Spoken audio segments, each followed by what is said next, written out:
आज मैं आपके सामने एक बहुत ही संवेदनशील, बहुत गंभीर मामले को लेके सामने आया हूं।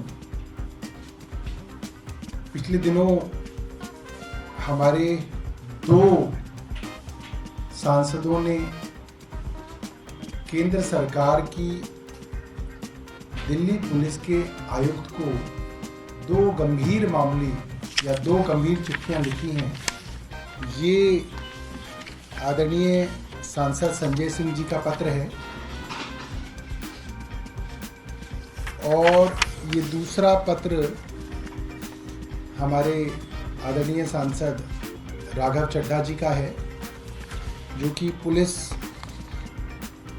कमिश्नर साहब को लिखा गया। और ये पत्र ये कहता है, श्रीमान, इस पत्र के माध्यम से मैं आपका ध्यान एक बेहद गंभीर विषय की ओर आकर्षित करना चाहता हूं। दिल्ली की जनता ने बड़े विश्वास और प्रेम के साथ अपने बेटे अरविंद केजरीवाल जी को 3 बार दिल्ली का मुख्यमंत्री बनाया है। दुख की बात है कि एक लोकप्रिय जननेता की सुरक्षा के साथ समय समय पर चूक होती आई है और कई बार अरविंद केजरीवाल जी के ऊपर हमले हुए हैं। राज्य की पुलिस की जिम्मेदारी होती है कि अपनी जनता की सुरक्षा करे।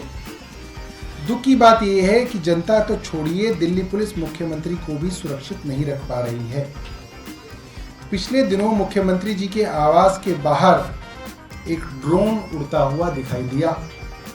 संदेह की बात है कि आज तक इस मामले में किसी की कोई गिरफ्तारी नहीं हुई है। पिछले 3-4 दिन से हम देख रहे हैं कि दिल्ली पुलिस की स्पेशल सेल के कुछ पुलिस अफसर सीएम आवास के बाहर 24 घंटे घूमते दिखते हैं। उनसे पूछा जाता है तो वो कहते हैं कि हम एक स्पेशल टास्क पर हैं। ऐसा कौन सा टास्क दिल्ली पुलिस ने इन्हें दिया है? क्या इन अफसरों के जरिए सीएम अरविंद केजरीवाल के ऊपर जासूसी कराई जा रही है? हर राज्य की पुलिस अपने मुख्यमंत्री की सुरक्षा सुनिश्चित करने के लिए काम करती है। दिल्ली पुलिस क्यों अपने मुख्यमंत्री की सुरक्षा ना करके जासूसी करा रही है? क्या ये पूरी तरह से गैर कानूनी नहीं है? किस मकसद से श्री अरविंद केजरीवाल जी की जासूसी कराई जा रही है? दिल्ली में लॉ ऑर्डर के हालात बहुत खराब हैं। हर दिन दिल्ली में गंभीर अपराध हो रहे हैं। दिल्ली पुलिस का काम है इन अपराधों को रोके, ना कि एक पार्टी के दबाव में आकर एक मुख्यमंत्री की जासूसी में समय व्यर्थ करे। दिल्ली की जनता बड़ी उम्मीद से आपकी ओर देख रही है। हमें पूरी उम्मीद है कि आप खाकी वर्दी की और दिल्ली की जनता का सम्मान करेंगे। आपसे पूछे गए सवालों का जवाब का इंतजार रहेगा। लिखा गया है श्री संजय अरोड़ा, कमिश्नर दिल्ली पुलिस को। ठीक ऐसा ही पत्र इसी विषय पे संजय सिंह जी, जो हमारे सांसद हैं, उन्होंने लिखा है। दोस्तों, मामला बहुत गंभीर है। दिल्ली पुलिस का स्पेशल स्टाफ किन कामों के लिए इस्तेमाल होता है?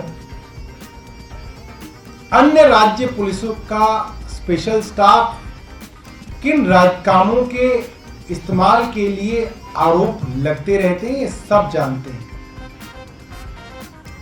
कई राज्यों के अंदर ये खबर भी आती है कि स्पेशल स्टाफ ऐसे कई अनआधिकारिक या अनअधिकृत काम करता है जो राजनीतिक आकाओं को जरूरत पड़ती है और वो बहुत दूर तक उन कामों को करने के लिए निकल जाते हैं। सादी वर्दी में होते हैं, कई सारे स्किल सेट लेके घूमते हैं, बड़े बड़े गैंग से अक्सर कांटेक्ट में रहते हैं, क्योंकि उनका काम होता है उनसे इंटेलिजेंस लेना, उनको इंटेलिजेंस देना, ये सब काम होता है। कई राज्यों की स्पेशल स्टाफ के बारे में कहा जाता है। हमारा ऐतराज स्पेशल स्टाफ के अफसरों से नहीं है, वो अपना काम कर रहे हैं।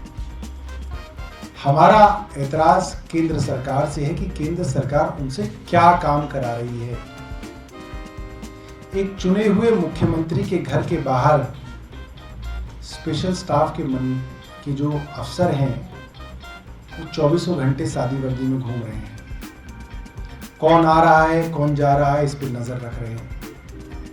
लोगों का पीछा किया जा रहा है, उनसे पूछा जा रहा है आप कौन हैं, कहाँ आए हैं, किस काम से आए हैं इत्यादि। दिल्ली के मुख्यमंत्री के ऊपर जासूसी केंद्र सरकार क्यों करा रही है, ये सवाल उठता है।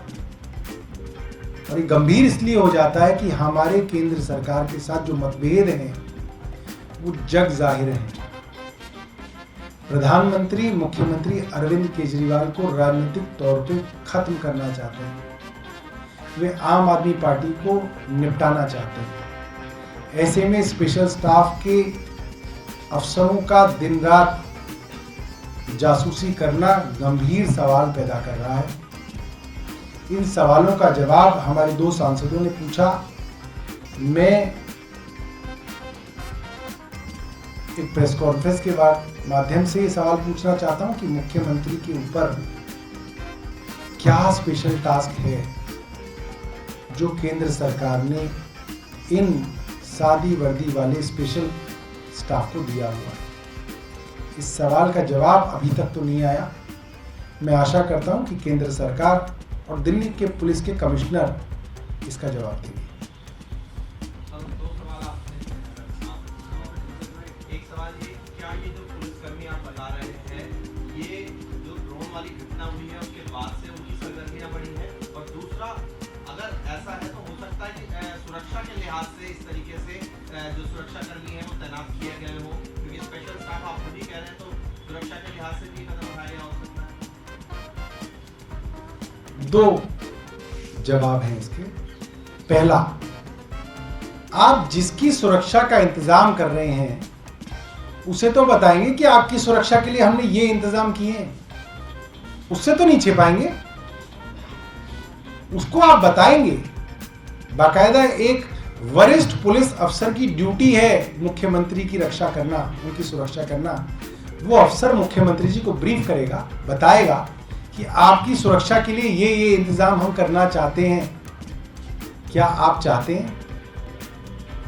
नंबर 2, जितनी सुरक्षा मुख्यमंत्री को चाहिए उससे कई ज्यादा सुरक्षा प्रधानमंत्री जी को चाहिए।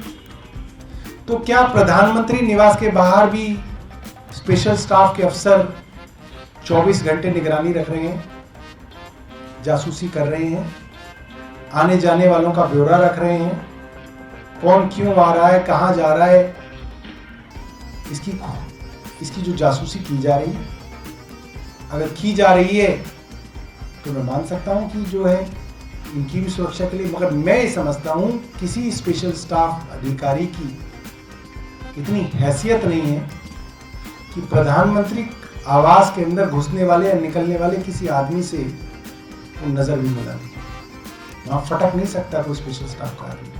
सर यही मैं पूछना चाह रहा था, जैसा आपने कहा कोई एक आध केस स्टडी ऐसा जिससे पूछा हो क्यों आए हो, क्या मकसद था आने का, या कुछ ऐसा कुछ है जिससे हमारे 2 सांसद बाकायदा अपने लेटर हेड पे लिख के दे रहे हैं पुलिस आयुक्त को कि ऐसा हो रहा है, तभी लिख के दे रहे हैं क्योंकि उनके पास ऐसी जानकारी है, लिखित में दिया है। ऐसा नहीं है कि मैं यहाँ पे आके ऐसी आरोप लगा रहा हूँ। ये गंभीर मामला है। एक चुने हुए मुख्यमंत्री की, 3 बार के मुख्यमंत्री की जासूसी एक केंद्र सरकार क्यों करा रही है, और जब जानते हुए कि केंद्र सरकार सीधे तौर पे इस मुख्यमंत्री को पूरी तरीके से खत्म करना चाहती है, उनकी राजनीति समाप्त करना चाहती है। आम आदमी पार्टी को उनको उसको देखना भी नहीं पसंद कि आम आदमी पार्टी का कहीं पे दिख भी जाए। ऐसे में ये गंभीर सवाल है। और हमारी मुख्यमंत्री जी की, हमारी पार्टी तो मुख्यमंत्री जी से शुरू होती है, उन पे खत्म होती है, हमारे लिए तो बहुत जरूरी है। हमारे नेशनल कन्वीनर हैं, दिल्ली के बेटे हैं, दिल्ली वालों ने 3 बार चुन के उनको मुख्यमंत्री बनाया, कुछ तो होगा उनके अंदर। आज उनके ऊपर जासूसी हो रही है तो बहुत बड़ी बात है। सर एक लास्ट क्वेश्चन मैं पूछना चाहूँगा दिल्ली पुलिस ने न्यू दिल्ली डीसीपी ने ट्वीट किया है तकरीबन 1:30 बजे। उन्होंने कहा कि कल रात वाला जो इंसिडेंट था जहाँ मौजूद थे, कोई पुलिस वाला शराब नहीं पिया हुआ था। मेडिकल एग्जामिनेशन में ये आया है कि नोबडी वाज ड्रंक। और साथ ही उन्होंने एक बात और भी कही है कि 5 पुलिस वाले जो हैं उनको इंजरी हुई है जो रात को जो स्कफल हुआ, और वुमेन पुलिस ऑफिसर जो है वो सफिशिएंट थी। ये 3 बात उनकी ट्वीट में कही गई है, हालांकि आप और हम भी वहाँ मौजूद। देखिए, इस ट्वीट के अंदर 3 बातें कही गई हैं और 3 झूठ कहे गए हैं। पहला झूठ, पुलिस के ऊपर आरोप है कि उनके एक सिपाही ने हमारी महिला रेसलर्स के साथ बदतमीजी की, बदसलूकी की, जो कि वो नहीं कर सकता था। आरोप पुलिस पर है, जांच भी पुलिस ही करेगी। ये कौन सा कानून है? जांच कौन करेगा? महिला आयोग करेगा। जिनके पास कंप्लेंट पहुंची और महिला आयोग की अध्यक्षा वहां पे स्वाति मालीवाल पहुंची, वो एक वुमेन कमीशन के तौर पे काउंसलर लेके पहुंची कि मुझे ये कंप्लेंट मिली है, मैं यहां आई हूं। पुलिस ने क्या किया? पुलिस ने वुमेन कमीशन की अध्यक्षा को ही उठा के फेंक दिया। सबने देखा वीडियो के अंदर। तो पुलिस ने तो जांच ही नहीं होने दी। पुलिस के ऊपर तो आरोप है। मैं डीसीपी साहब को बता रहा हूं कि थोड़ी किताबें पढ़ ले, कानून की बेसिक लॉ है। आप इंटरेस्टेड पार्टी हैं, आपके ऊपर तो आरोप है। आप कौन होते हैं ये बताने वाले कि वो था नहीं था? और पहलवानों का तो आरोप ही ये था कि इस आदमी को, इस सिपाही को हमने यहां बिठा रखा क्योंकि इसने शराब पी रखी है और इसका मेडिकल यहीं कराएंगे। और पुलिस अगर इस आदमी को ले गई, 2 मिनट का काम होता है। ऐसे ऐसे उंगली डाल के उल्टी कर रहा था वो आदमी। हमारे लोगों ने देखा कि उसको उल्टी कराई पुलिस वालों ने। ठीक है, पानी पियो 3 गिलास, हलक तक डालो 2 उंगलियां और जो है वो पलट दो। उसमें क्या है? और फिर उसको 3-4 घंटे बिठा के रखो, सैंपल लिखवाओ, सैंपल साफ। पुलिस को ये बताना चाहता हूं कि पुलिस 3 कदम चलती है, वकील 6 कदम सोचते हैं। पुलिस ये ना समझे कि सब बेवकूफ है। पुलिस अपनी चोरी बचा रही थी। रात को इतनी बारिश हुई थी, जंतर मंतर पर कीचड़ थी। किसकी बहन बेटियां कीचड़ में सो सकती हैं? पुलिस वाला डीसीपी बता दे उसकी बहन सो सकती है तो? उससे पूछना चाहता हूं मैं। उन्होंने उनको फोल्डिंग बेड तक नहीं ले जाने दिए। शर्म आनी चाहिए उन्हें। हमारे एक एमएलए वहां पे मौजूद थे, उन्होंने पूरा वीडियो लाइव किया है, सबके सामने था। पुलिस वाले को बचाने के लिए वहां पे डीसीपी क्या, एसीपी क्या, मैंने तो सुना स्पेशल सीपी भी वहां पहुंचे थे। और फिर उसको चुपचाप जो है इधर कर दिया। कैसे कर दिया आपने चुपचाप इधर? महिला आयोग वहां था, आप उसको जांच करने देते, आपने उसको जांच नहीं करने दी। उस आदमी का जो, जिसका नाम है दुष्यंत फोगाट, उसका सर फटा हुआ था, सामने था। उसका एमएलसी नहीं कराया पुलिस ने। उसका सर कैसे फट गया? ये जो नौटंकी है पुलिस की।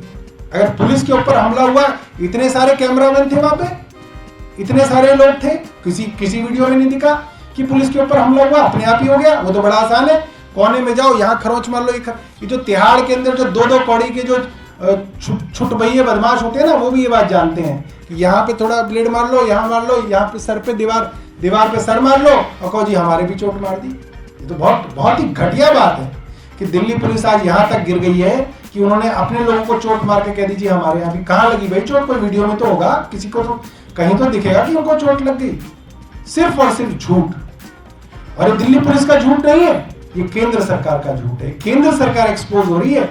ये जो गंदगी जो केंद्र सरकार मचा रही है, एक्सपोज हो रही है। आपने उन पहलवानों को चारों तरफ से बैरिकेडिंग करके बंद कर दिया। मैं रात को वहां पे 1:30 बजे पहुंचा। आपके सभी चैनल्स के पत्रकार वहां पे मौजूद थे। उन्होंने उन बैरिकेड्स को हमें पार नहीं करने दिया, पहलवानों से मिलने नहीं दिया। उन्होंने जबरदस्ती हमको उठा के फेंका, हमारे लोगों के ऊपर लाठीचार्ज किया। सब कुछ तो है वीडियो के अंदर। किसने ऑर्डर दिया रात को लाठीचार्ज करने का? बताएंगे डीसीपी साहब? लाठीचार्ज, एक सिपाही की तो हिम्मत नहीं है कि वो लाठीचार्ज कर दे। रात को 1:30 बजे लाठीचार्ज किया गया। किसके ऑर्डर पे किया गया, क्यों किया गया, क्या हो रहा था वहां पे? इन सवालों का जवाब तो पुलिस को देना पड़ेगा। अरे जो लड़कियां मेडल जीती हैं वो आंसुओं से रो रही हैं। शर्म आनी चाहिए केंद्र सरकार को कि अब डीसीपी को आगे करके जो है झूठ बोलवा रहे हैं। सबके सामने है कल रात को क्या हुआ, सबने देखा है और ये देश इस चीज को देख रहा है कि केंद्र सरकार का घमंड जो है उनके सर पे चढ़ गया है। ये घमंड टूटेगा। किसानों ने भी इनका घमंड तोड़ा था, तो बहुत घमंड था, किसानों ने भी ये किया था इनके साथ। और ये जो महिला एथलीट यहाँ पे हैं, आप देखिएगा केंद्र सरकार का घमंड ये लड़कियां तोड़ के जाएंगी।